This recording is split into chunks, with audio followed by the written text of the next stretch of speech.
राधा वल्लभ श्री हरिवंश। राधा वल्लभ श्री हरिवंश। वृंदावनेश्वरी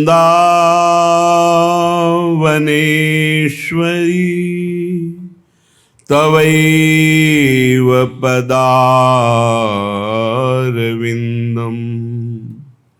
प्रेमामृतैकमकरन्द रसौघपूर्णम्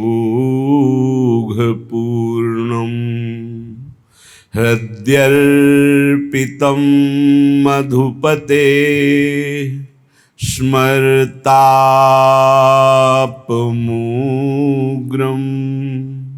निर्वापयत् परम शीतलमाश्रयामि। निर्वापयत् परम शीतलमाश्रयामि।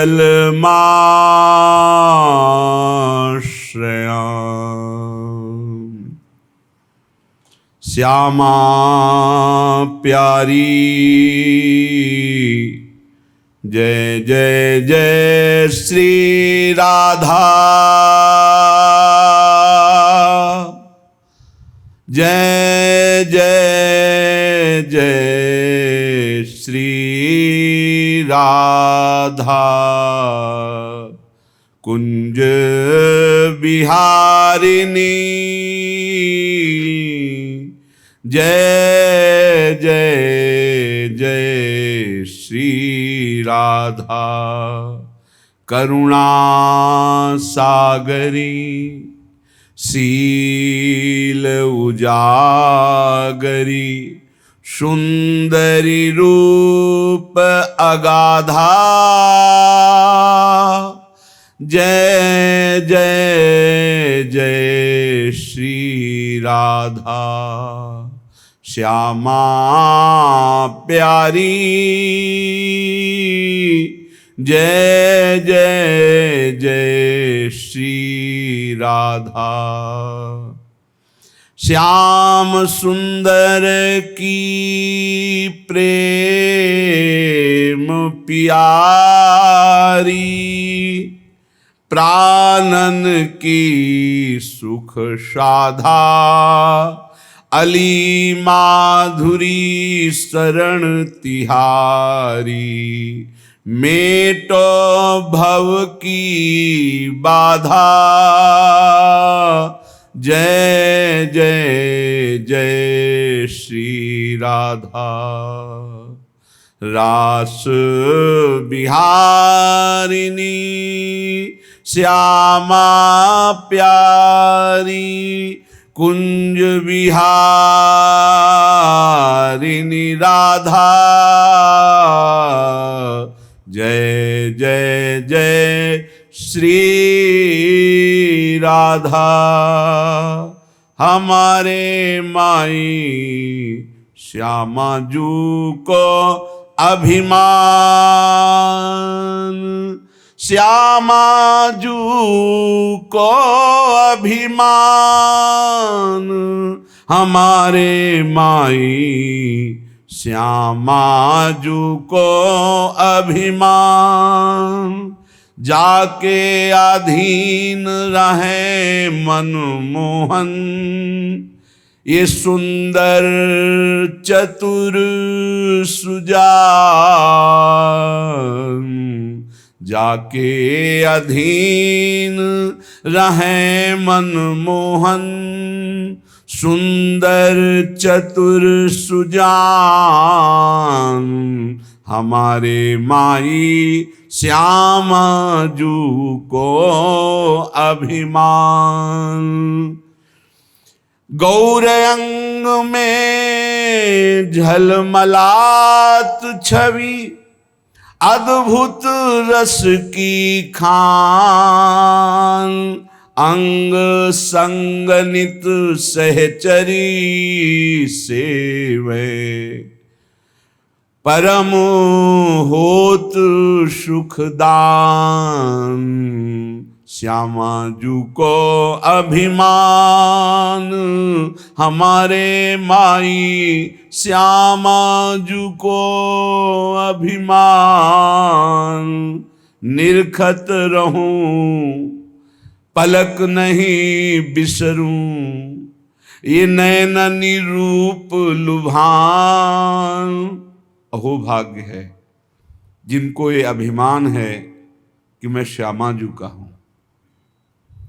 इस अभिमान में इतनी सामर्थ्य है, कैसी भी अंतःकरण की स्थिति हो, कैसी भी बाह्य परिस्थिति हो, वो ऐसे दिव्य रस को प्राप्त हो जाएगा जहां किसी साधना से भी प्रवेश नहीं होता। ये अभिमान आना कठिन है। हमारे माई श्यामा जू को अभिमान,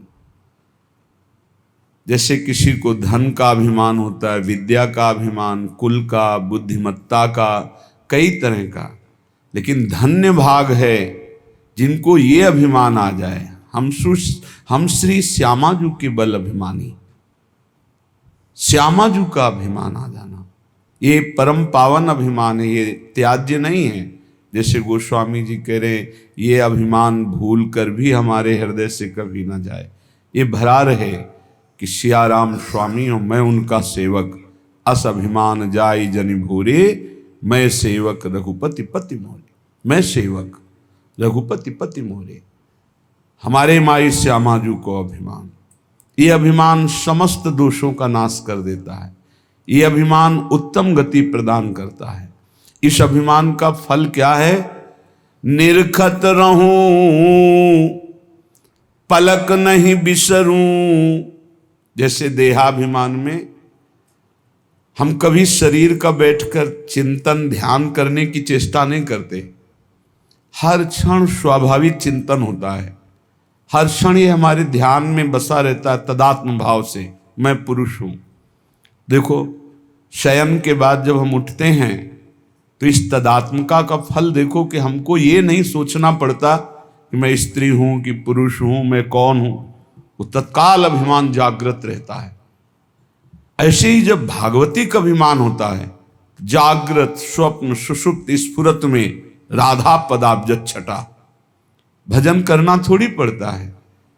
ऐसे अभिमान वाले के हृदय में हर समय तदात्म भाव से भजन होता रहता है, पर ये बहुत कृपा पात्र के हृदय में आता है। ऐसा नहीं कह सकते कि बहुत साधना के बाद आता है, नहीं। असाधन युक्त, साधनहीन, यदि वो कहीं भगवत कृपा से दुर्लभ बात महापुरुषों का संग पा जाए और उसके हृदय में बैठ जाए, मैं तो अब एक बात पकड़ लिया, कुछ बने न बने, मैं श्यामा जू का, श्यामा जू हमारी, बस मैं श्यामा जू का, श्यामा जू हमारी, ये अंदर बढ़ता चला जाए और ठसक बन जाए, ये ठसक बन जाए हमारे माई श्यामा जू को अभिमान। बहुत सुंदर।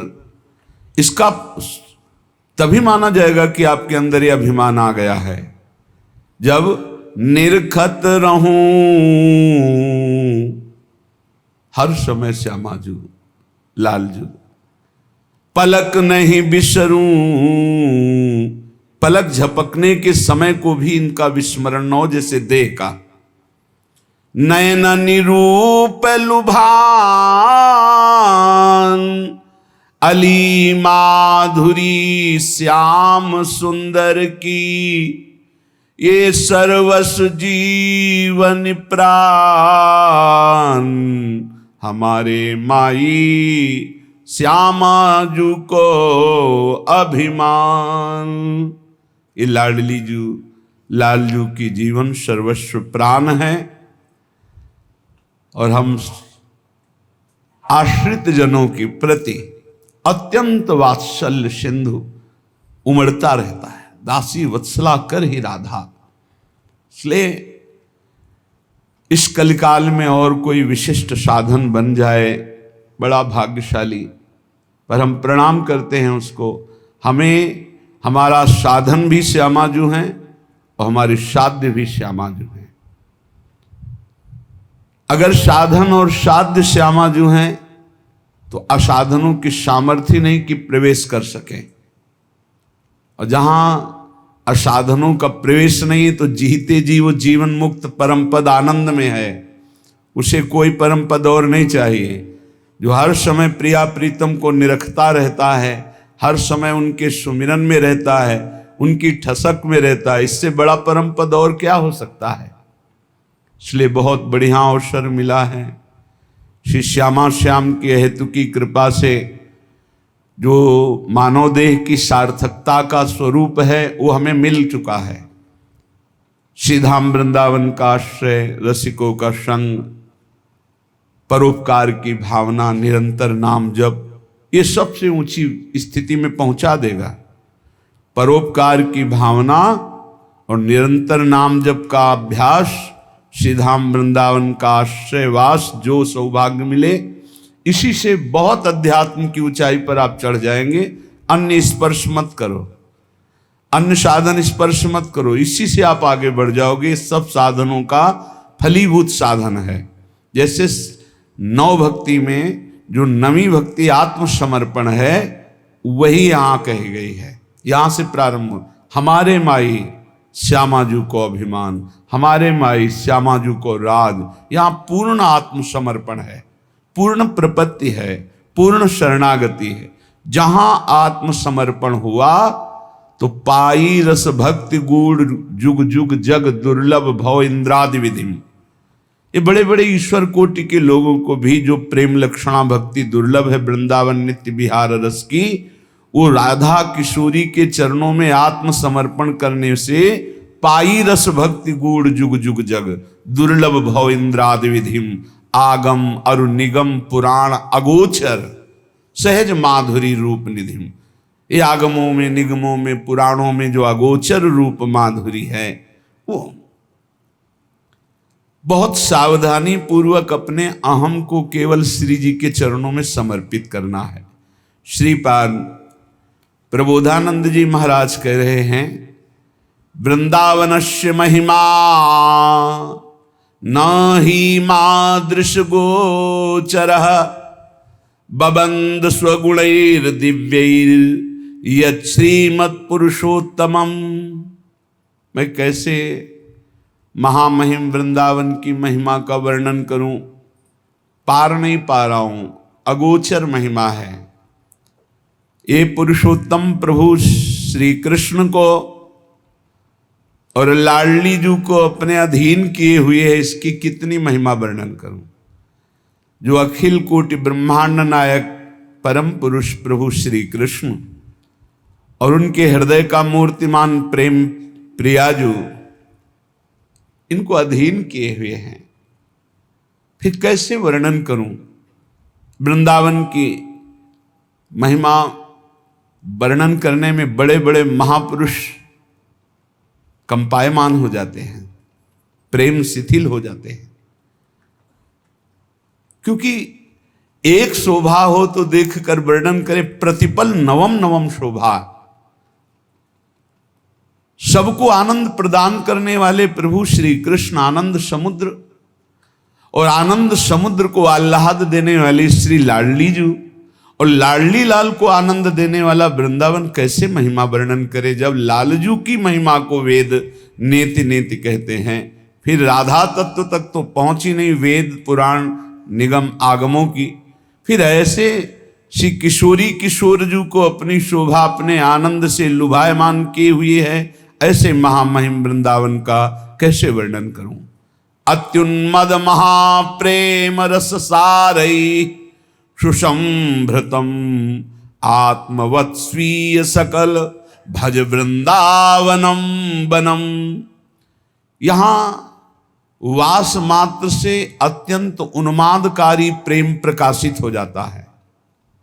वास मात्र से अत्यंत उन्मादकारी प्रेम प्रकाशित हो जाता है। यहां खग मृग पशु पंछी जड़ चैतन्य जितने हैं ये आत्म स्वरूप है, ये भगवत स्वरूप है। यहां व्यवहार की सत्ता नहीं है, यहां परमार्थ की सत्ता नहीं है, ये प्रेम की सत्ता है।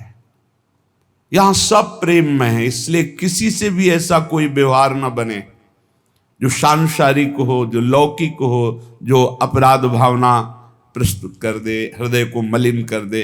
ये देखो क्या कर रहा है, ये क्या कर रहा है, ये सब प्रेम में है।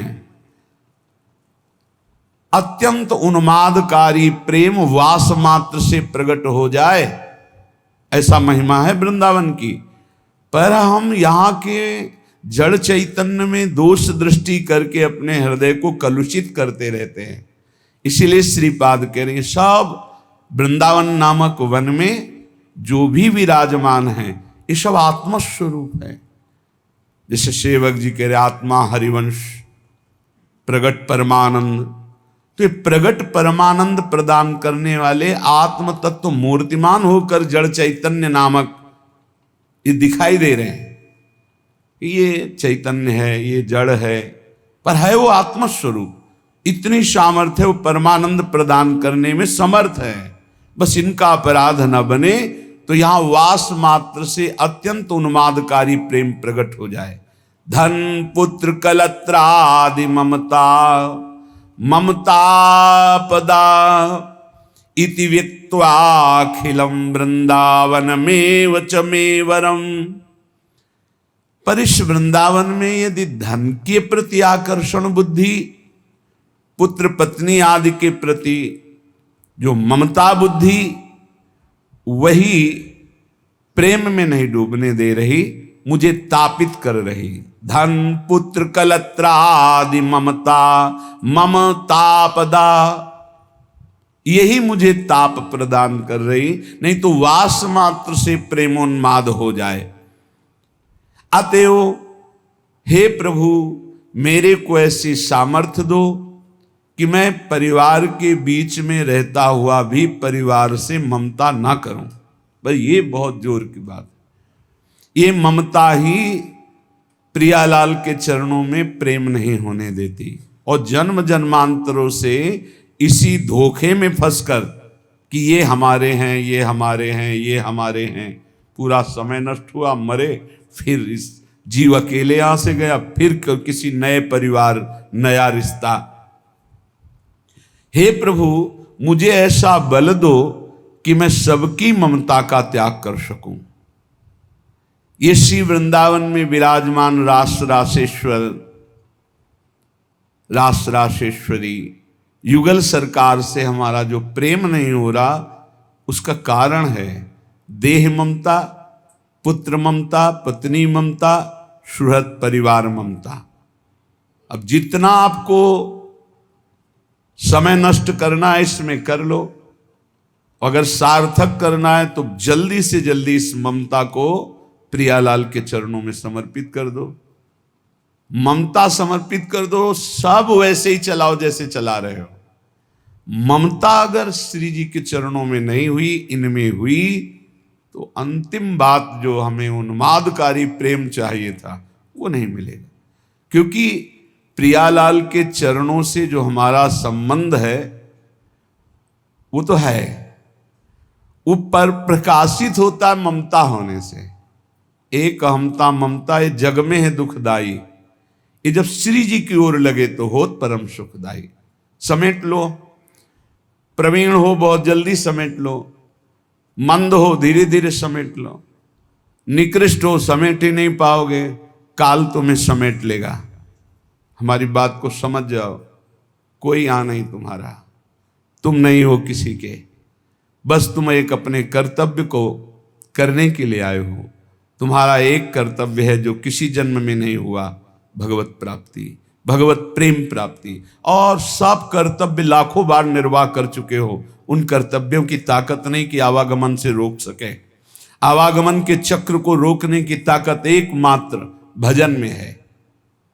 जितना आप प्रिया प्रीतम का नाम जप करेंगे, लीला गुण गायन करेंगे, उनसे अपनापन होगा, सबकी ममता हटेगी, तभी भगवत तत्व का बोध या प्रेम प्राप्ति होती है।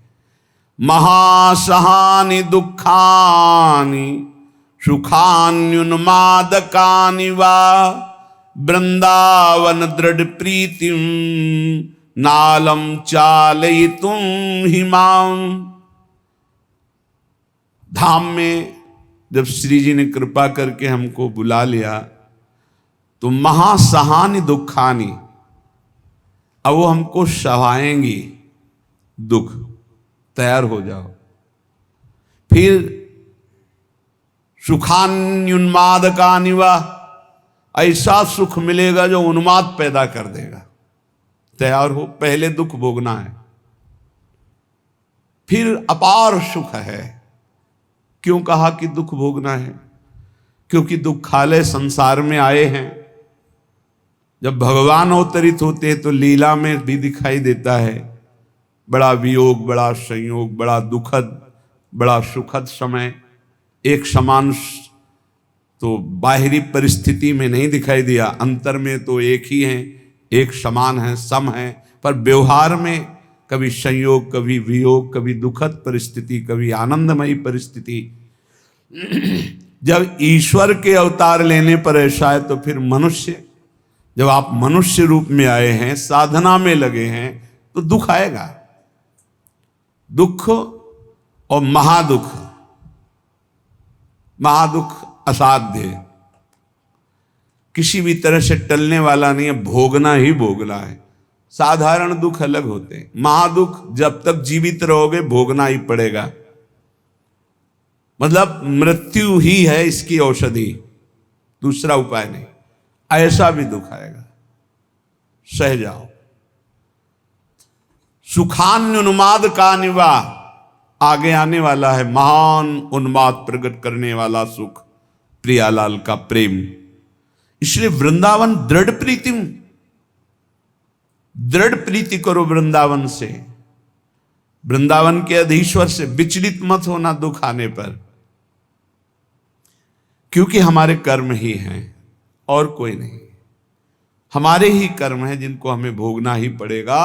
तो हिम्मत कर लो, कमर कस लो, चलो इस मार्ग में। जैसे अभी आपको कोई दुख नहीं, कोई परिस्थिति बिगड़ी नहीं, बड़े आनंद से समय कट रहा है, बिल्कुल होश में हो जाओ, आगे आने वाला समय है। एक भगत जी से जब हम बात करते तो उनसे कहते भजन करो, तो हाँ हाँ ऐसा करो, हाँ हाँ। अब जब गिरा समस्या का तो होश उड़ गए, चेहरा उड़, वो शांति, वो प्रसन्नता, वो सब गायब। क्यों?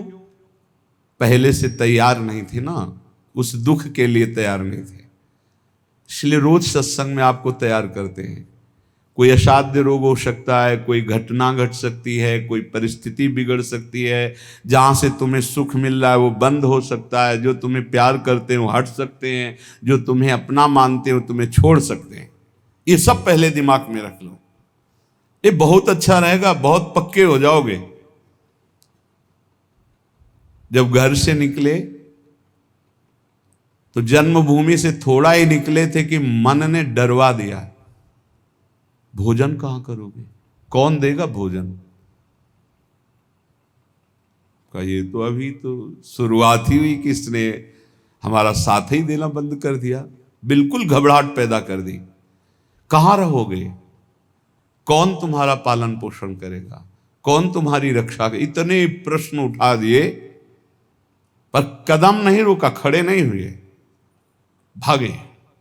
कहीं कोई जग न जाए, कहीं कोई देख न ले, बस भागते गए और उत्तर देते गए मन को, प्रभु जहां जैसे रखेंगे वैसे रहूंगा, प्रभु भूखे रखेंगे तो भूखा रहूंगा, प्रभु अगर पिटवाएंगे तो पिट लूंगा, प्रभु मरवा डालेंगे तो मर जाऊंगा, कदम पीछे नहीं लौटाऊंगा। पता नहीं पूर्व का कुछ होगा ऐसा। वही शब्द पूरे जीवन भर उत्तर देता रहा इस मन को। जब इसने पछाड़ मारने की कोशिश की ता उसको वही उत्तर नहीं, तो कदम आगे बढ़ते चले गए। महासहानि दुखानि सुखान्युन्मादकानि वा,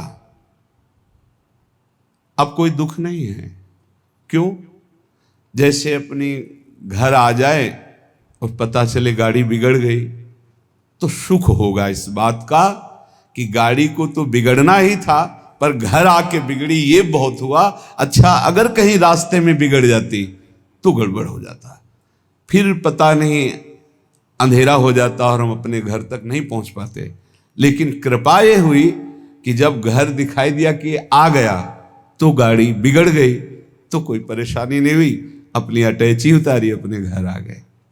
ऐसे महासुखानी, पक्का विश्वास करो, यदि आप पहले से तैयार रहोगे दुखों से लड़ने के लिए, तो आप कभी प्रश्न नहीं करोगे कि हमारे साथ भगवान ऐसा क्यों कर रहे हैं। और अगर ये प्रश्न आ गया कि हमारे साथ प्रभु ऐसा क्यों कर रहे हैं, तो ना आप शरणागत हो और ना आप भगत हो।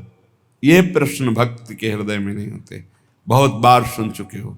ये प्रश्न नहीं होते कि आपने दुख क्यों दिया, आज तक किसी भक्त के मुख से ऐसा नहीं निकला, आपने ऐसा क्यों किया, ये प्रश्न नहीं निकला। ये प्रश्न निकलता है जिसकी शरणागति पुष्ट नहीं होती, जिसका आत्मसमर्पण नहीं होता।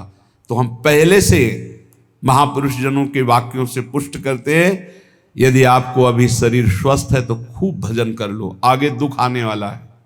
लिख लो अपने लोगों की क्या भजन साधना है, जो रात दिन दिव्य भजन करते रहे। उनके जाते जाते शरीर में पूज्य पाद उड़िया बाबा जो 18 घंटे पद्मासन, 18 घंटे एक आसन में बैठे, उन महापुरुष के गुदाद्वार में ऐसा चटक गया था।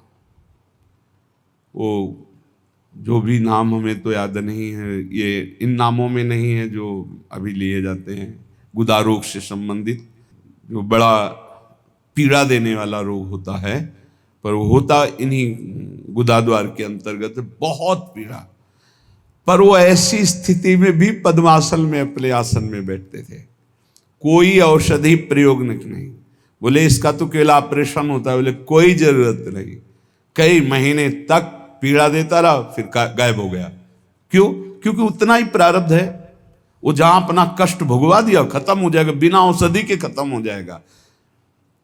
हिम्मत रखना।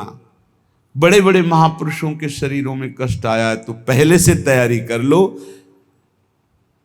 भला हम कष्ट की तैयारी क्यों कर ले? क्योंकि हमें सुख भोगना है। देखो, जन्मभूमि से 5-7 कोस गंगा जी, नंगे पैर से जाया जाता था गंगा स्नान करने। छोटे छोटे बच्चे थे, साथ जाते, नंगे पैर चलाया जाता, क्योंकि गंगा स्नान करने जाए, बड़ा भाव रहता है, पवित्र भाव, जाग साष्टांग दंड। तो ये गर्मी सहते हुए नंगे पैर जा रहे हैं, गंगा स्नान करके फिर नंगे पैर आ रहे हैं। क्यों? क्योंकि गंगा जी पाप हारणी है। पाप नष्ट होगा तो क्या होगा?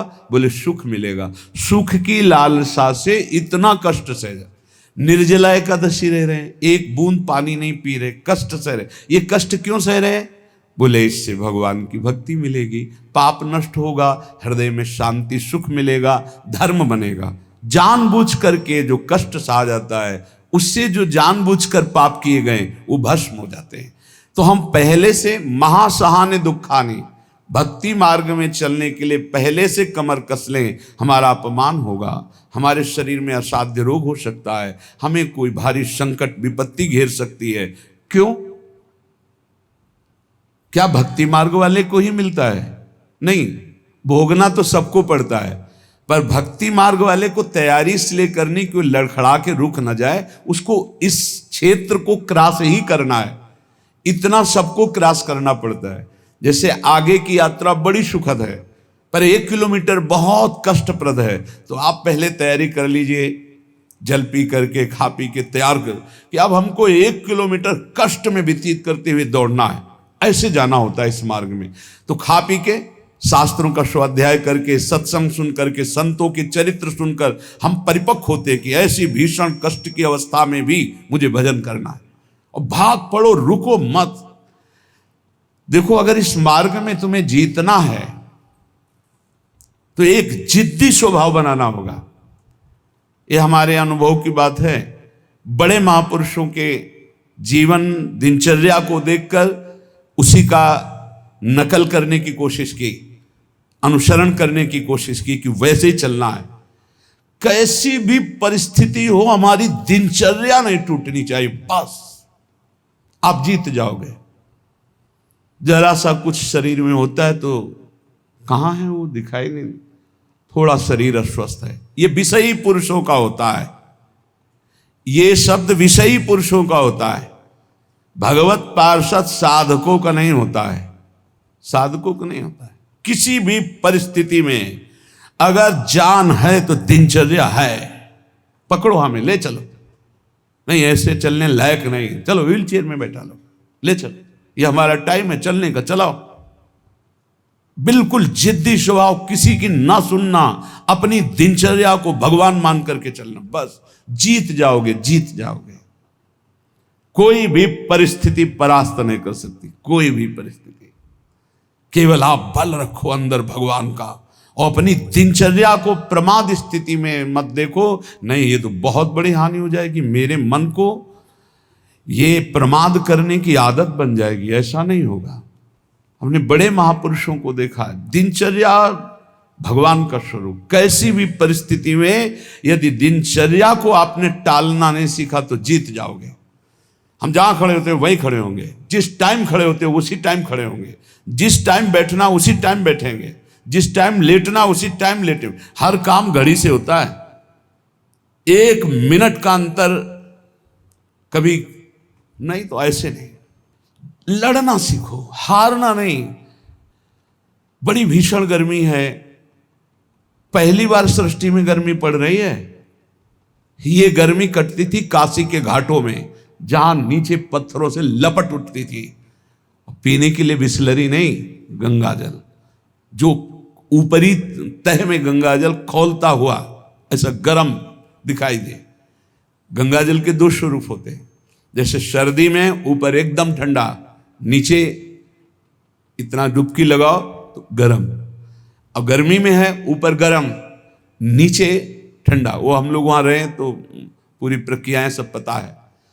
दिन में पंडों की छतुरी और रात में ऐसे बस वही मार्किन जो पहने वही बिछा ले, आग, पसीना पसीना पसीना। ठीक 2 बजे वो दुप दुप वाली घड़ी छोटी, बस सूर्य दिनचर्या जल लिए विश्वनाथ। अपने जीवन को ऐसा बना लो मजबूत, कोई भी रोग दोष दुख विपत्ति संकट प्रभु के चिंतन से ना हटा पावे। वो देखते हैं, प्रभु देखते हैं मेरे लिए कितना समर्पण है, मेरे लिए अब तो कष्ट है ऐसा।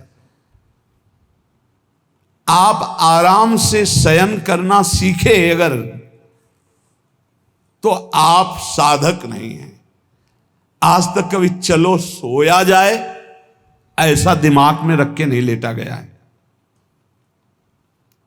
करवट लिए बैठो, मंत्राकार वृत्ति, सीधे लेटे मंत्राकार वृत्ति। अब जब आ गई नींद आ गई, अपने समय से फिर उठ गए। हम सोने के लिए नहीं लेटते, हम लेट कर भी भजन करते हैं, भजन के लिए लेटते हैं। हम इसलिए बता रहे हैं कि इसको पकड़ो, यही तुम्हारी लड़ाई है। जब तुम खाली लेटोगे सोने के लिए तो काम वेदना और नाना प्रकार के विषय चिंतन उस समय हावी होंगे, और जब तुम भजन करते हुए भजन की वृत्ति में लेटोगे तो लेटे लेटे मंत्र सुन रहे हो, भजन कर रहे, कब सो गए आपको पता नहीं चला, निर्विकार स्थिति में। और जब जगोगे तो निर्विकार स्थिति में, और ऐसी स्थिति में जब स्वप्न आएंगे तो निर्विकार भजन वाले महापुरुषों का सानिध्य, भगवत प्रेमी संतों का संग। कैसे तुम्हें बताएं, एक से एक कोई दिन ऐसा नहीं जिस दिन एक से एक महापुरुषों का मिलन ना हो, एक से एक महापुरुषों का मिलन। क्यों? भगवान सब रूपों में है, उन्हीं की शरण में, उन्हीं का निरंतर चिंतन है, तो वो अपने भक्त का मनोरंजन करते हैं। भक्तों का मनोरंजन किससे होता है? भगवान से। भक्त जन मनोरंजन भगवान का नाम। तो कैसे मनोरंजन? जैसे आदमी थक जाता है तो बोले अब ये लगाओ थोड़ी देर देखे, तो भक्त को विश्राम देने के लिए भगवान क्या करते? स्वप्न में अपनी दिव्य लीलाएं, कभी किसी भक्त का सानिध्य, कभी वो जगह परमानंद में डूब रहा है, आज तो हमें कबीरदास जी के दर्शन हुए, आज तो हमें महापुरुष के, आज राधा बाबा के एकदम आनंद मगन। आज तो प्रभु देखो कैसी ये लीला दिखाई, बड़े बड़े दिव्य भाव। कब? जब शयन करने के लिए शयन नहीं कर रहे, भजन करते हुए शयन कर रहे हैं। जितना हमारा समय है लेटने का, बस उतना ही समय है, उसके अलावा नहीं। थक गए होगे आप, लेट जाओ। आसपास जैसे सेवा में जो रहते हैं, हाँ ठीक लेट जाएंगे, अभी 35 मिनट है लेटने वाले समय को। फिर खड़े हुए 4 कदम चल के आए, फिर बैठ गए। आप पूरा हो जाए, बिल्कुल समय हो गया। कांटे पे समय आया, लेट गए। कांटे पे समय आया, उठ गए। इससे आपको वो पावर मिलेगा जो आपको परास्त नहीं कर सकता। जब साधक के सुनते कि वो थोड़ा स्वास्थ्य आज अनुपस्थित इसलिए रहे, साधक का मतलब होता है कि उठ के चल ना पावे तो ए भाई हाथ जोड़ो 2 जनों से, हमको उठा के वहां ले चलो। उपस्थिति अनिवार्य है, हम वहां उपस्थित रहेंगे। हमारा ये समय उपस्थित रहने का है। बैठ नहीं पाएंगे तो सीढ़ी में लेट के सुनेंगे, लेकिन हम वहां उपस्थित रहेंगे। ऐसा जब जिद्दी स्वभाव होता है, तब माया मां की तरह दुलार करती कहती निकल जाओ।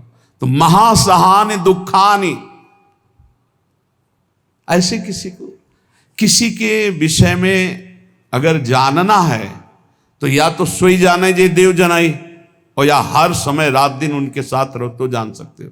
बाहर ही नहीं, बाहर से तो आप केवल कुछ समय के दृश्य को देखोगे, अपनी बुद्धि के तराजू में तोलोगे तो तुम्हारी बुद्धि कितनी है वो तुम हरि जाने।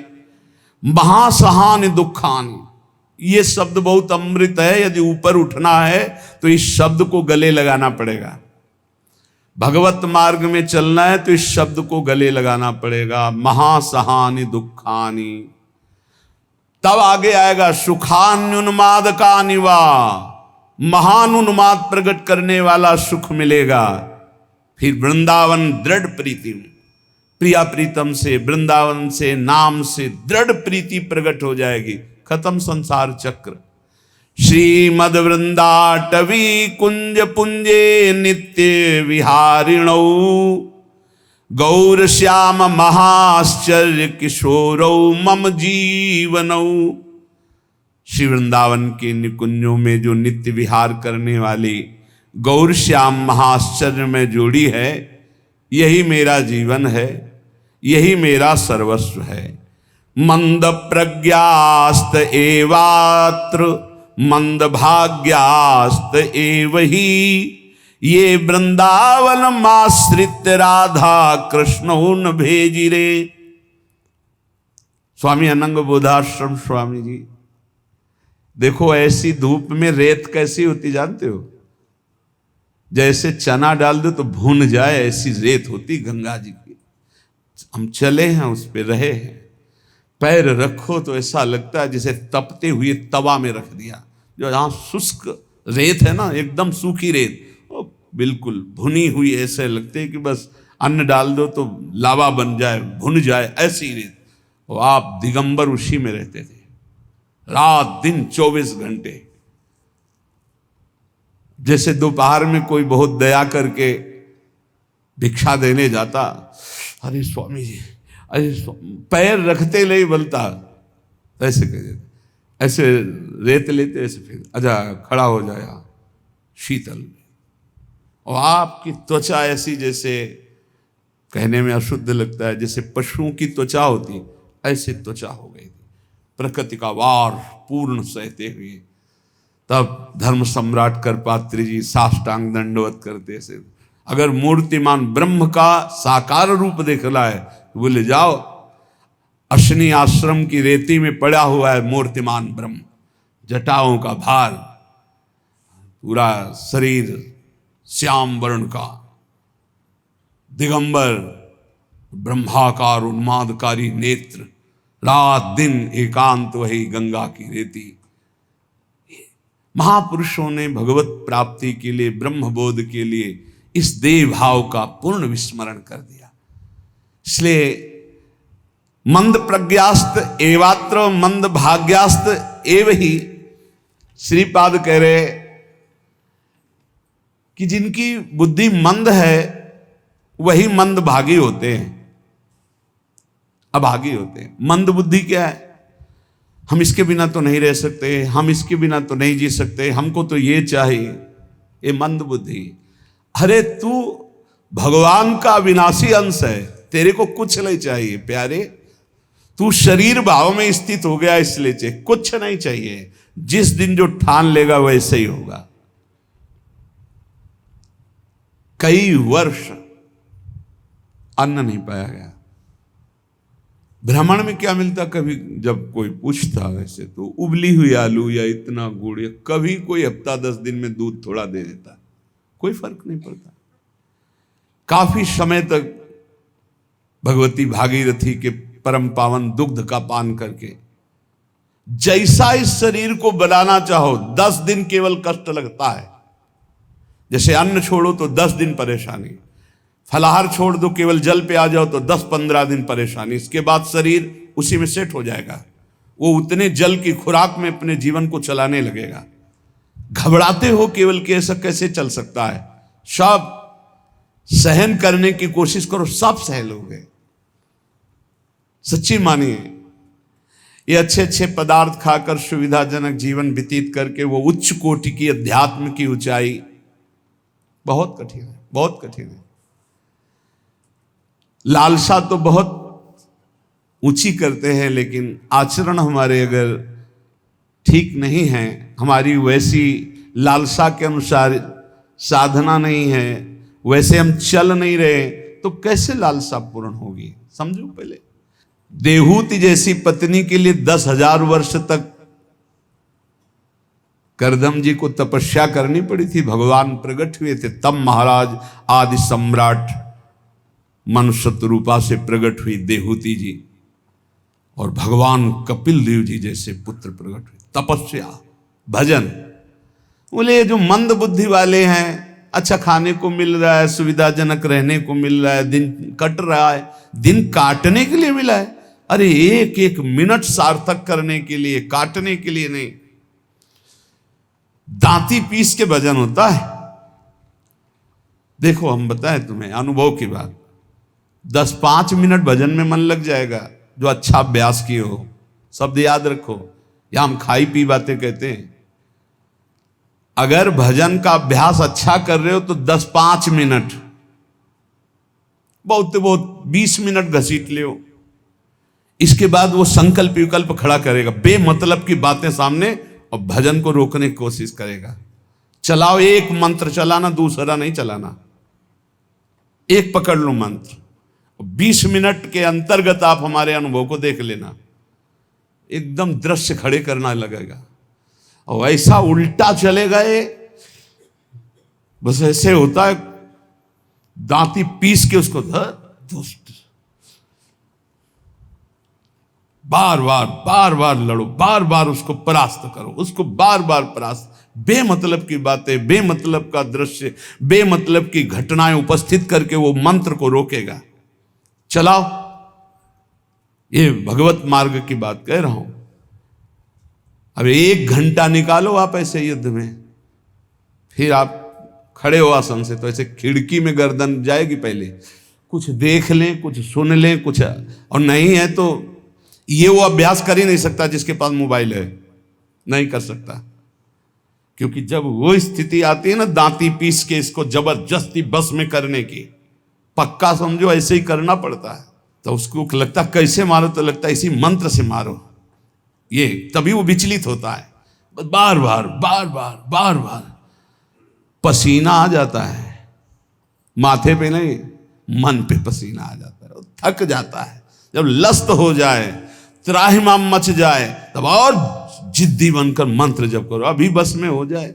नहीं, इस मन को दुलार करना है, मन के अनुसार चलना है, और भजनानंदी की लिस्ट लगानी, लिस्ट यही लगानी है ऊपर से।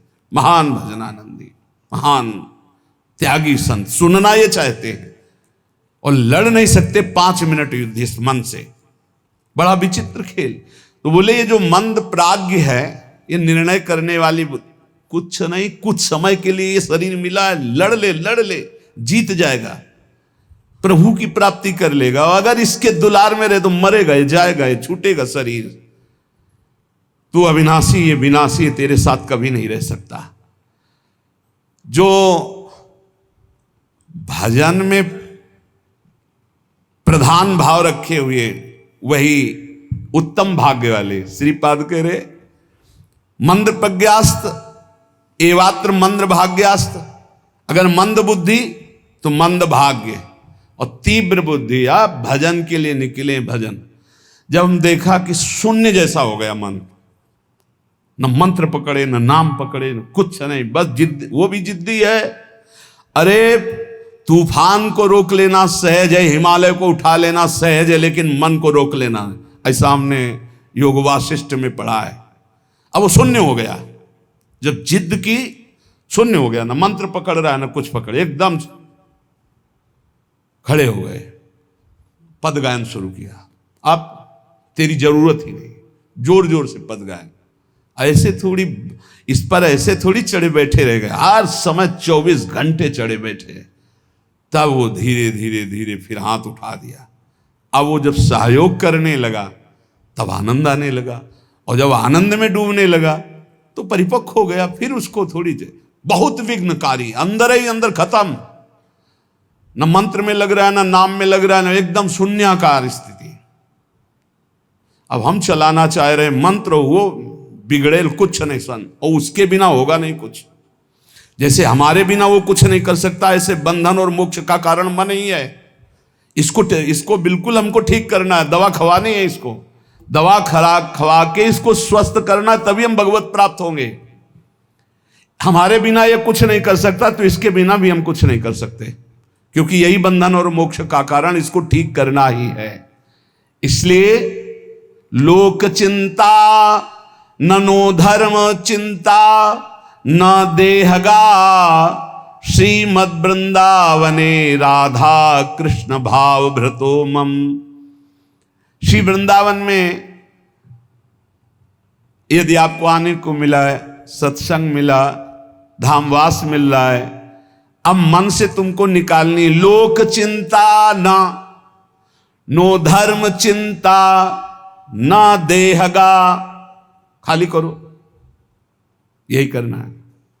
लोक चिंता नहीं होनी चाहिए, कल क्या होगा, आज का तो काम चल गया, अगला महीना कैसे काम चलेगा, ये अगर चिंता है तो तुम्हें भगवान का भरोसा नहीं है। ये भजन के समय ज्यादा प्रपंच रचेगा, किसका देना है, किसका लेना है, किसने कब 10 साल पहले किसने गाली दी थी, 10 साल पहले, वो सब याद करवाएगा। मन जलेगा, उसने ऐसा क्यों कहा था, उसने तब पकड़ो कि इस समय मंत्र जपने के लिए बैठे हुए, प्रपंच करने के लिए बैठे हुए। नहीं देखो ना, यही करता है। आप जब बिल्कुल एकाग्रता पूर्वक टीवी देखते हुए तो फिर बढ़िया है, फिर कोई परेशानी नहीं। एक कुर्सी में और आदमी बैठा लो, फिर माला ले लो, कोई परेशानी नहीं। ये हम उनकी बात कह रहे हैं जो असंग होकर मंत्राकार वृत्ति कर रहे हैं, उनकी। तब इसकी असलियत समझ में आती कि मन हमारा इस समय दोस्त है या दुश्मन। भजन के एकदम विरुद्ध खड़ा हो जाता है। लोक चिंता, अभी क्रियाओं की भी चिंता करो, भजन हो जाएगा, अभी तो वो करना है, अभी वो करना है। वो जिस समय भजन में बैठो उस समय ये सोच लो कि अगर आसपास आग लग जाए तो भी हम नहीं उठेंगे। आसपास आग लगी हो तो भी नहीं उठेंगे। योगक्षेमम वहाम में हम करने वाले भगवान मुझे उठाए आके या आग को शीतल करें, उनका विषय है। और सच्ची कहते हैं यदि जब चल रहा है तो अग्नि की भी ताकत नहीं कि आपके रोम को झुलसा दे, यदि सत्य भाव में स्थित हो। प्रहलाद जी को आग में झोंक दिया गया, कबीरदास जी को आग में झोंक दिया गया, कुछ नहीं हुआ, क्योंकि आग में जो दायिका शक्ति है वो प्रभु के द्वारा दी गई है, प्रभु ने ही प्रकट की है। पूरी लंका जल गई, हनुमान जी महाराज की पूंछ के बार में भी झुलसन नहीं हुई। क्यों? ताकर दूत अनल जे सिरजा, जरा न सोते कारण गिरजा। बोले उनके दूत हैं जिन्होंने अग्नि का सृजन किया है, अग्नि की रचना की, जिन्होंने अग्नि को प्रकट किया है, अग्नि में जो दायिका शक्ति दी है। लोक चिंता ना, अगर आपको भगवत प्राप्ति करनी है तो तुम्हें कल की चिंता नहीं करनी। अभी वर्तमान में जो कर्तव्य है, भजन मन को परमात्मा तत्व में लगाना, और शरीर से जो भी क्रियाएं हों, कुछ समय तो ऐसा रखो जो क्रियाहीन भजन हो। शांत, हम तो कहते हैं माला भी मत लो उस समय, ईमानदारी वाला भजन कह रहे हैं। शांत बैठ जाओ, बस केवल आंखों के सामने मंत्र चलाओ, चाहे आंख बंद करके चाहे खुला करके, और बस देखो ये कहाँ जाता है। जहां जाए फिर इसको दौड़ा के लाओ इसी मंत्र पे, जहां जाए फिर दौड़ा के लाओ बार बार। मंत्राकार वृत्ति 10 मिनट ऐसा साधन करोगे तो कई घंटे के भजन का फल मिल जाएगा। देखते हुए 10 मिनट भजन करोगे तो कई घंटे जप का फल मिल जाएगा। बहुत प्रभाव है मानसिक चिंतन करते हुए मंत्र जपने का। पर उस समय लोक चिंता ना, और ना धर्म चिंता कि अभी हमारा ये कर्तव्य है, उस समय नहीं। और ना देहेगा, अरे बड़ा दर्द हो रहा है, ये दर्द हो रहा है, वो दर्द हो रहा है। तुम्हारे किसी के दर्द तो कभी कभी होता होगा, हमारा दर्द का तो संबंध हो गया है, दर्द से हमारा तो संबंध हो गया है। जैसे तुम्हारा स्वाभाविक कभी बुखार आदि आवे तो शरीर में पीड़ा होती ना, ऐसी हमारे तो रोज बनी रहती है। इसके ऊपर उठे तब कांखना आएगा कि बहुत दर्द हो रहा है, फिर ऐसा आएगा। जितना तुम्हें कांखने पे आता है उतना तो रोज हमें रहता है, उतने का तो अभ्यास है इस शरीर को। उसके ऊपर जब होता है तब पकड़ के चलने की बात आती है। देहगा, और आप सच्ची मानो ऐसी स्थिति में भी गुरु कृपा से, गुरु प्रसाद से, जो बैठने की, जो टहलने की, जो चिंतन की दिनचर्या, उस पर कोई फर्क नहीं। वैसे ही देह की भी चिंता नहीं करनी, धर्म की भी चिंता नहीं करनी, लोक की, जीवन की भी चिंता नहीं करनी। कूद पड़ो, इस मार्ग में कूद पड़ो, खजाना ही खजाना हाथ में आ जाएगा। श्रीपाद कहते हैं जब कोई ऐसे भजन करता है तब उसके अंदर भावना श्यामा श्याम की जागृत होती है। तब भावोत्सवेन भजताम रस काम धेनुम। संत वाणी, महापुरुषों का प्रत्येक वचन भगवत प्राप्ति के लिए बहुत अमृतमय सहायक है। कह रहे हैं अंधी करोमि भुवनम बधरी करोमि धीरम सचेतन अचेतनताम नयामि कृत्यम न पश्यति नयेन हितम शृणोति धीमान धीतमति न प्रतिसंदधाति। जो व्यक्ति बात बात पे क्रोध करता रहता है वो अपने भजन को छीण कर देता है, उसका भजन फलदायी नहीं हो पाता। अंधी करोमि, वो अंधा हो जाता है और ऐसे बात बोल देता है, ऐसी क्रिया कर देता है, ऐसी चेष्टा करता है, ऐसा संकल्प बना लेता है, उसका भजन क्षीण हो जाता है। क्रोधी पुरुष का भजन क्षीण हो जाता है, वो भगवत प्राप्ति कराने में समर्थ नहीं होता। अंधी करोमि भुवनम बधरी करोमि, गुरुजन उसे बोले समझावें तो उसको गुस्सा आ जाएगा, वो बहरा हो जाता है, उनकी बात नहीं सुन, वो अंधा हो जाता है, वो चेतन होते हुए जड़ हो जाता है। बस वो मैं ऐसा कर सकता हूं, मैं ऐसा कर दूंगा, वो अपने परम कर्तव्य को भूलकर अहित की बात बोलना लगता है, गाली गलौज करना। इसलिए बुद्धिमान पुरुष को चाहिए, जो भगवत प्राप्ति करना चाहता है, इस क्रोध रूपी शैतान से बचे। ये आ गया तो ना गुरुजनों की बात सुनेगा, ना देखेगा, ना समझेगा, जड़ जैसा हो जाएगा और बहुत गंदी गंदी बातें बोलने लगे, गाली गलौज, अपराध प्रवृत्ति, हिंसा आदि। जो उपासक भगवत प्राप्ति करना चाहता है इस क्रोध से बचे। क्रोध बहुत ही हानिकारक है।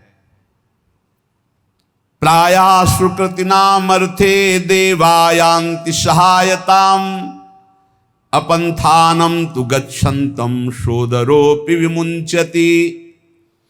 जब कोई सही मार्ग में चलने लगता है, दूसरों को सुख पहुंचाने की बात बोलता है, तो दैवी शक्तियां उसकी रक्षा में हो जाती हैं,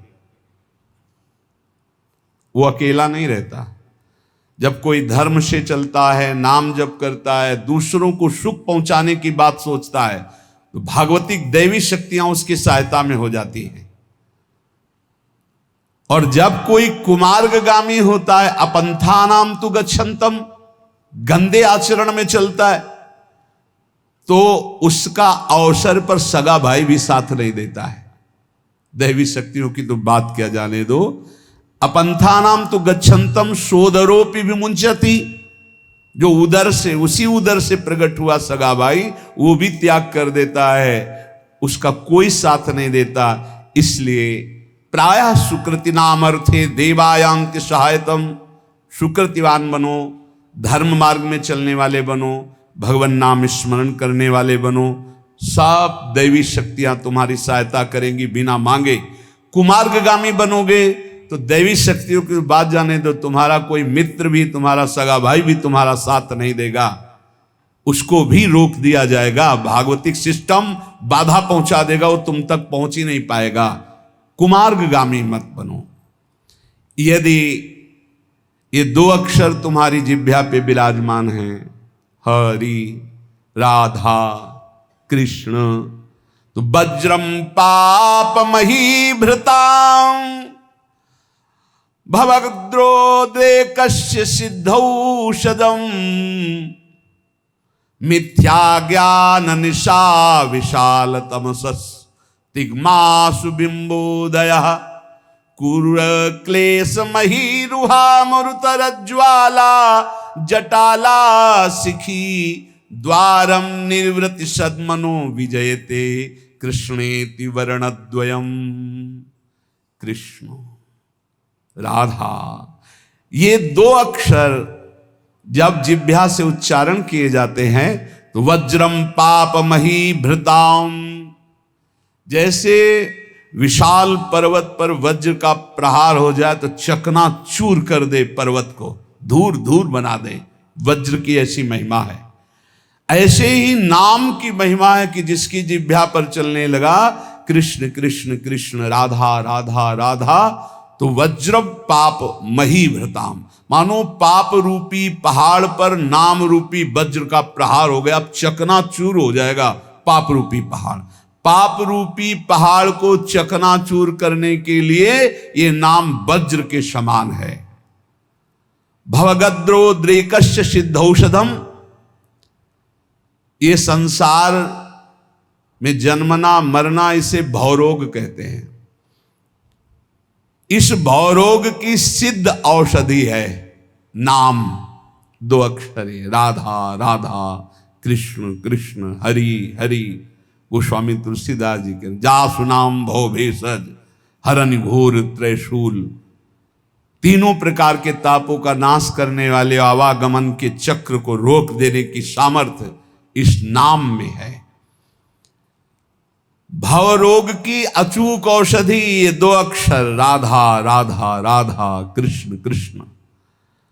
भवगदोद्रेकस्य सिद्धौषधम, और मिथ्या ज्ञान निशा विशाल तमसस्तिग्मासु बिंबोदयः, ये मिथ्या ज्ञान रूपी रात्रि के महान अंधकार को नष्ट करने के लिए ये नाम सूर्य है। जितना नाम जप करोगे उतना ही आपके हृदय में शुद्ध ज्ञान प्रकाशित होगा। नाम जप करोगे सिद्ध औषधि है, आवागमन चक्र से मुक्त हो जाओगे। नाम जप करोगे तो ये पहाड़ के पहाड़ पापों को भस्म कर देगा। महाराष्ट्र से कुछ विज्ञ परिकर जन आए थे, भक्तजन, तो उन्होंने कहा कि पंचकोशों का बाध किए बिना कोई मुक्त नहीं हो सकता। अन्नमय कोश, मनोमय कोश, विज्ञानमय कोश, आनंदमय कोश, इस तरह के जो कोश हैं इनका बाध किए बिना कोई जीवन मुक्त नहीं हो। और आपके प्रवचन में प्रायः सुनते हैं कि नाम जप करने से जीवन मुक्त हो जाएगा, भगवत प्राप्त हो जाएगा। तो इन कोशों का बाध तो ज्ञान से होता है। तो उनको बताया कि आप जप करके देखो, प्रश्न करने से, उत्तर प्राप्त कर लेने मात्र से संतुष्टता नहीं होगी। आप जप करो, जप करोगे कुंडलिनी जागृत हो जाएगी, जप करोगे निरंतर प्राण संयमित हो जाएंगे, षट चक्र का भेदन हो जाएगा, पंचकोशों का बाध करने वाला ब्रह्म तत्व का ज्ञान प्राप्त हो जाएगा। कौन सा ज्ञान ऐसा है जो भक्त को ना हो जाए? नाम से जो चाहोगे वो प्राप्त हो जाएगा। मिथ्या ज्ञान निशा विशाल तमसस्तिगमांशु बिंबोदया। मिथ्या झूठा ये मायाकृत जो अज्ञान रूपी अंधकार है, इसका नाश करने के लिए नाम भास्कर के समान है, दिव्य ज्ञान प्रकाशित कर देगा। जो राम राम भी नहीं जप पाते थे, मरा मरा कहते थे, इतना नाम का प्रकाश हुआ कि राम जी के प्रकट होने के पहले ही दिव्य उनके पावन चरित्र का गान कर दिया। विश्वास करो, नाम का प्रभाव। जो सादर राम राम नहीं कह पाते थे, उन्होंने संस्कृत में भगवान के पूर्ण चरित्र का गान कर दिया। ये नाम का प्रभाव। कोई ये ना समझे कि नाम से कैसे, जो योग से प्राप्त होता है, जो ब्रह्म ज्ञान से प्राप्त होता है, वो सब नाम जपने से सब प्राप्त। और नाम जप नहीं है तो शुद्ध ब्रह्म बोध हो ही नहीं सकता। ये काशी से आए हुए एक महापुरुष की बात। मैं नित्य विश्वनाथ जी को जल चढ़ाता हूं गंगा स्नान करके। मैं नित्य वेदांत का अनुशीलन करता हूं गुरु चरणों में बैठकर। इतने वर्ष हो गए ब्रह्मानंद की प्राप्ति के लिए उपाय करते हुए, और 65-70 वर्ष की अवस्था संन्यास वेश। उनका काशी से आपका प्रवचन सुनाऊं तो केवल एक प्रश्न का उत्तर लेने आया हूं, मुझे अब भी शांति क्यों नहीं मिली?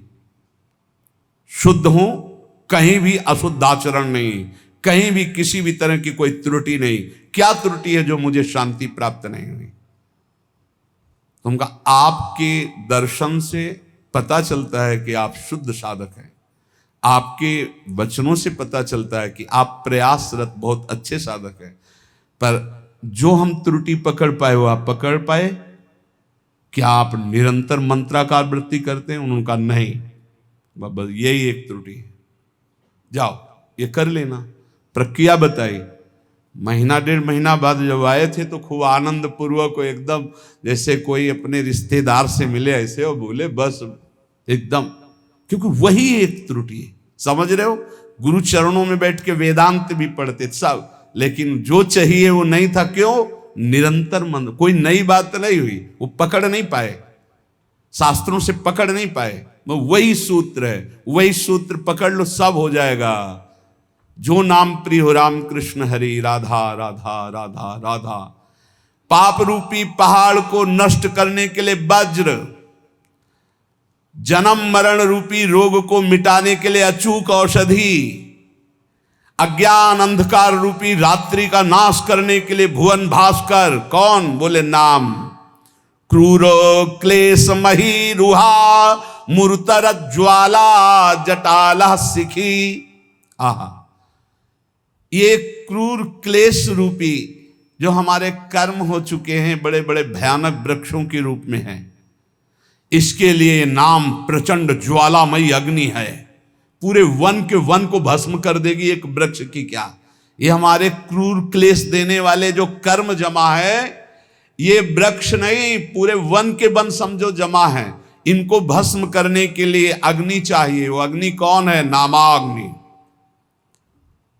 द्वारम निर्वृति सद्मनो विजयते कृष्णेति वर्णद्वयम। परमानंद निकेतन के द्वार में पहुंच चुके हो, यदि नाम जपना शुरू कर दिया, राधा राधा कृष्ण कृष्ण, इसलिए इन 2 अक्षरों की सदा जय हो। जिसकी जिह्वा पर विराजमान होते हैं उसकी सदा जय होती है। कह रहे भाई वृंदावन मत जाना। क्यों? बोले हम पहले से तुम्हें सावधान कर रहे हैं। एक चोर रहता है, वो तुम्हारे चित्त को चुरा लेगा। रे चेता कथयामि ते हितमिदं वृंदावने चारयन वृंदम कोपि गवाम नवाम बुध निभो बंधुर्न कार्यस्त्वया सौंदर्यामृत मुद्गिरद्भिरभितः सम्मोह मंदस्मितै रेश त्वाम तव वल्लभाश्च विषया नासुक्षयम निश्यति। सावधान मत जाना ब्रज नगरी में, वृंदावन में, वहां एक बहुत बड़ा चोर रहता है। क्या? बोले वैसे तो गाय चराता है, पर नवीन नील मेघ की सी कांति है, बड़ा छैल छबीला है, वो सौंदर्यामृत सिंधु का साक्षात गाढ़ स्वरूप है। जब वो मंद मंद मुस्कुराता हुआ तिरछी चितवन से देख लेता है तो जिसको देख लेता है उसका समस्त विषय विष सब नष्ट हो जाता है और वो सदा सदा के लिए उसी का हो जाता है। इसलिए यदि तुम्हें विषयों में सुख चाहिए तो बोले वृंदावन मत जाना। वृंदावन का ठाकुर ऐसा है, ये चित चोर है। ये ब्रजे वसंतम नवनीत चोरम है, गोपांगना नाम च दुकूल चोरम, अनेक जन्मार्जित पाप चौरम, चौराग्रगण्यम नमामि। बढ़िया है, ऐसे चोर मिल जाए भाई, इनके लिए तो तड़प रहे हैं, मिल जाए चुरा ले हमारा मन, सारी परेशानी चली जाए। पर पंडित राज जगन्नाथ जी महाभागवत है, वो कह रहे हैं भाई इसका भाव ये भी है कि चिंता मत करो, तुम उनकी नगरी में पहुंच गए, जिस दिन खेलते खेलते आएंगे वो चुरा ही लेंगे। कदावा खेलंतो ब्रजनगर वीथी सुहृदयम हरंतो ब्रज हरंतो श्री राधा ब्रजपति कुमारो शुक्रतिला। देख लेना, अगर ब्रजनगर में वास करते हो और रसिकों के अनुसार चलते हो तो कभी न कभी खेलते हुए ये दोनों युगल सरकार आएंगे और तुम्हारे चित्त का अपहरण कर ले जाएंगे। प्रभु मुझे मांगने पर भी कभी धन सुख मत देना, क्योंकि सुना है जो धन का अभिमानी धन भोगी हो जाता है वो परम धन से वंचित हो जाता है। प्रभु मैं मांगू तो शरीर का भोग कभी मुझे मत देना। प्रभु अगर मैं कभी राजा बनना चाहूं तुम कभी मेरी बात मत मानना। प्रभु मैं एक अभिलाषा करता हूं कि जहां से आपके भक्त चढ़ते हैं आपके दर्शन के लिए मंदिर में, प्रथम सीढ़ी मुझे बना देना जिससे हर भक्त की चरण रज हमारे ऊपर पड़े। मैं चाहूं भी तो मुझे धन सुख मत देना, शरीर सुख मत देना, राज्य सुख मत देना, परम पद मत देना। क्या चाहते हो? तो बोले आपके मंदिर में जब दर्शन करने भक्त जाते तो पहली सीढ़ी से ही पादुका उतार देते। ये भक्तों का लक्षण, कभी मंदिर की सीढ़ी में पादुका पहन करके नहीं चढ़ा जाता। इतना चप्पल जूता से प्यार है, एक दो बार तो रोकना पड़ा है कि बोले चप्पल पहन के नहीं जा सकते। बोले अच्छा तो चप्पल हाथ में ले लिए।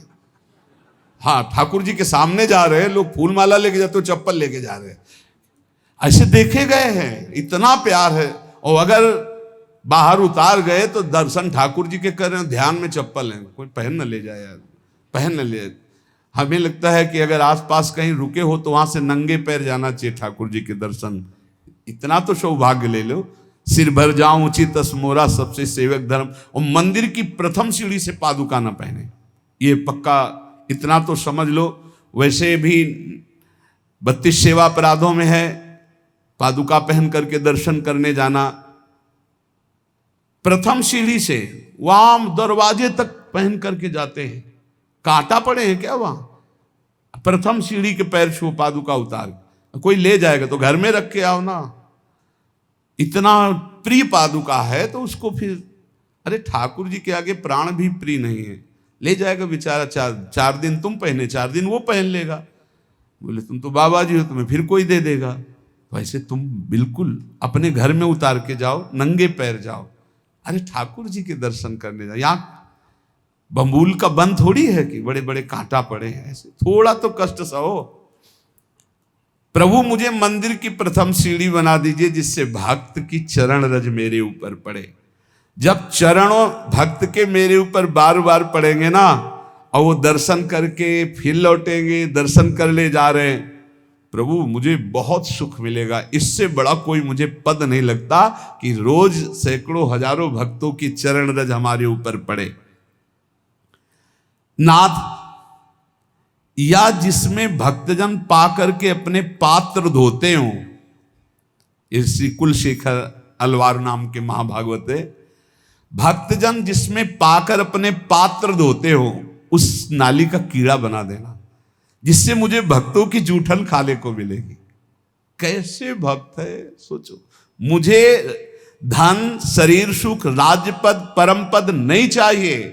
आप उस मंदिर का प्रथम सीढ़ी बना देना जिसमें भक्तजन चरण रखे, या फिर प्रभु दूसरी मांग जिसमें भक्त प्रसाद पाके अपने पात्र मार्जन करते हैं, उस नाली का कीड़ा बना देना जिससे मुझे उनकी जूठन पाने को मिलेगी। प्रभु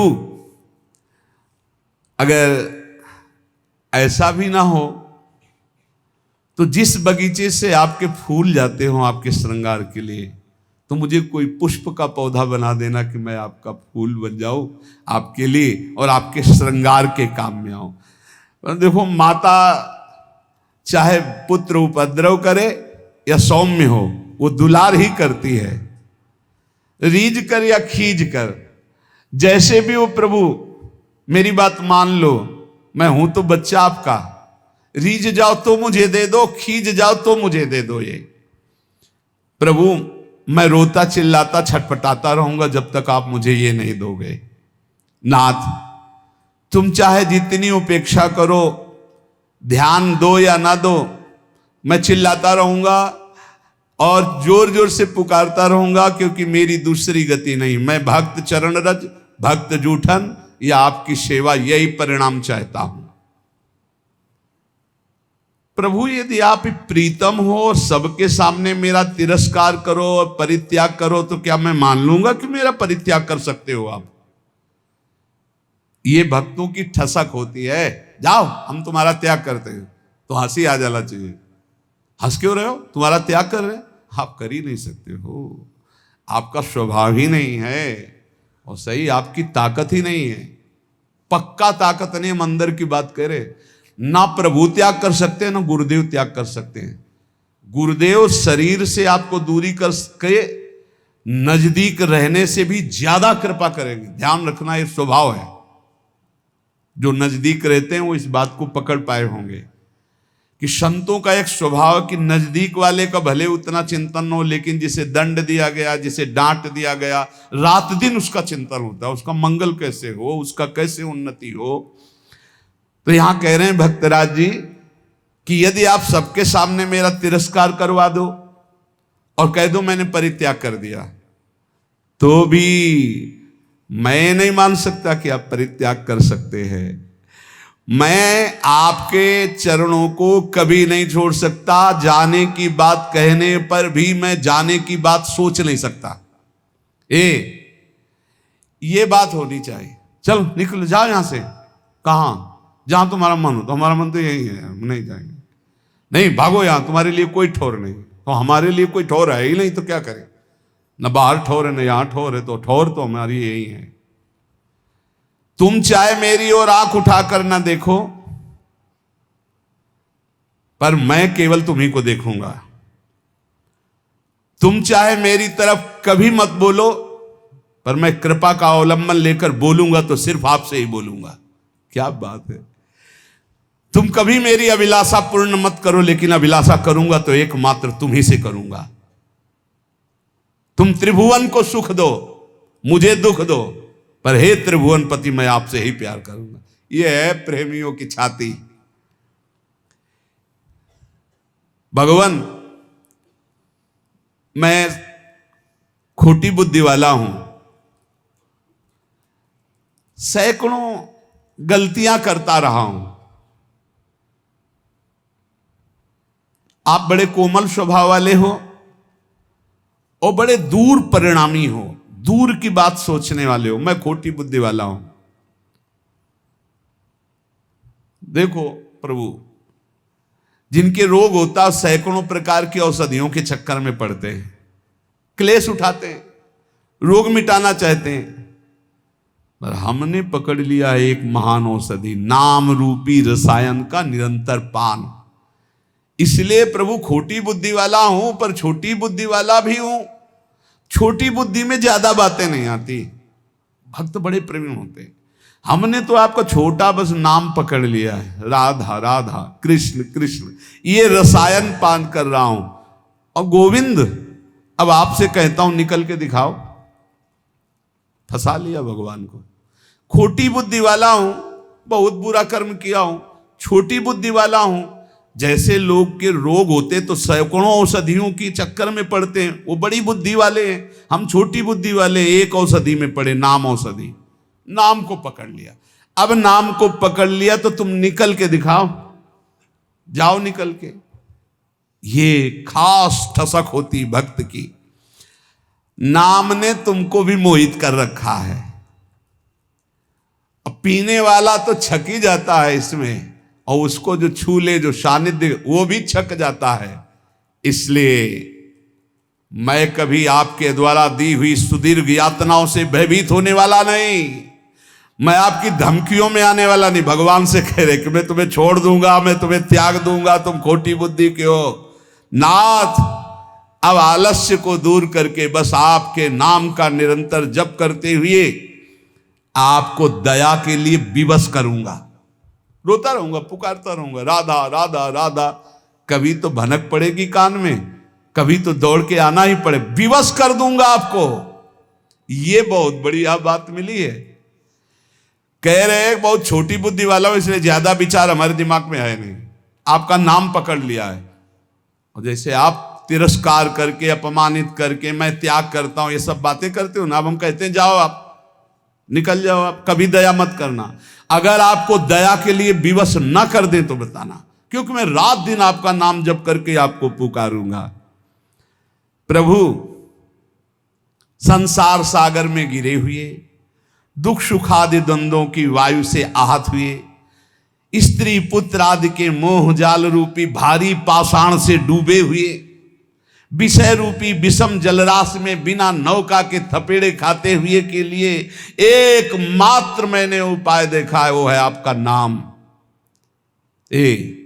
सत्संग का सार रोज का निरंतर नाम जप करो। प्रभु के आश्रय में ऐसे दृढ़ रहो कि प्रभु भी छोड़ दे तो आप ना छोड़ो, सब छोड़ दें तो बात क्या, प्रभु भी अगर आके कह दे, पर आके कहना होगा। यही हमारा चमत्कार होगा नाम का। आओ कहो आके कि हम आपको छोड़ते हैं।